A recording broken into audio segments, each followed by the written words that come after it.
Petugas kepolisian dari Polda Lampung kembali mendatangi rumah mewah milik selebgram Palembang Adelia Putri Salma yang ditangkap dalam dugaan kasus peredaran narkoba jaringan internasional. Terpantau rumah mewah milik Adelia Salma yang berada di Jalan Catur Blok E 30, Kelurahan Lorok Pakjo, Kecamatan Ilir Barat 1 Palembang, sudah banyak dikerumuni sejumlah polisi yang mengenakan baju sipil.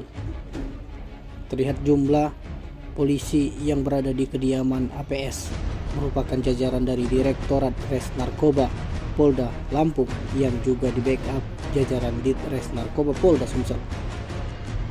Terlihat pula polisi juga membawa 2 tas wanita berwarna coklat dan pink serta sejumlah berkas dari dalam rumah milik Adelia Putri Salma. Kurang lebih 1 jam petugas melakukan penggeledahan kembali di rumah milik Adelia Putri. Pasca keluar, polisi terlihat melakukan pemeriksaan. Polisi terlihat memasang garis polisi mengelilingi pagar rumah mewah berwarna hijau tua milik Adelia Putri Salma. Tim Liputan Sumsel Update TV melaporkan.